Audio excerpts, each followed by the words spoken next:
Web hosting. So you now have a domain. It's time to find a place to hold the website you're going to create. Some domain name companies offer web hosting as well, and vice versa, but as a personal preference, I like to keep them separate.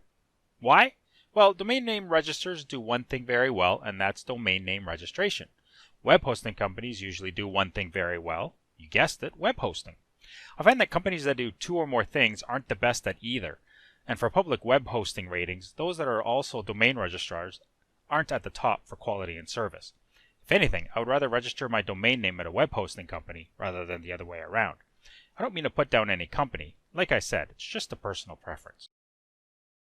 When buying hosting, you may come across different types of hosting. So which to choose? Well, for our purposes, you could just choose regular web hosting, which is also called shared hosting. There are other types, which I will briefly explain now. So shared hosting is what it sounds like. You share a server machine with other customers.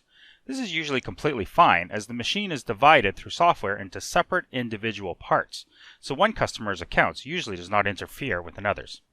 The only problem comes when a website receives a lot of traffic, so much that it could actually slow down the response time of your account and your websites. However, if that happens, the hosting company will usually detect this slowdown and investigate.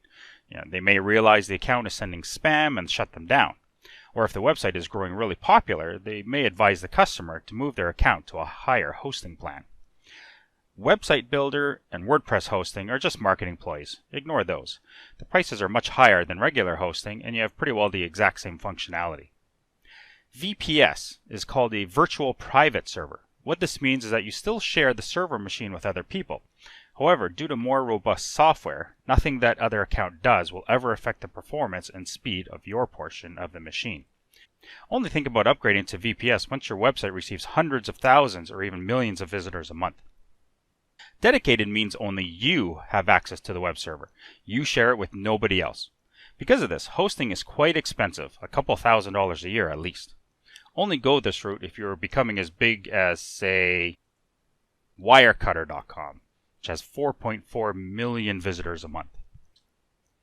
So then, what popular web hosting companies are out there? Here's a couple names: HostGator, DreamHost, InMotion Hosting, MDD Hosting. Again, don't agonize over which to choose. They're all decent and low cost. Online Marketing Classroom, the company I work for, also has their own web hosting company called Float Hosting, and we're going to use this to set up our website.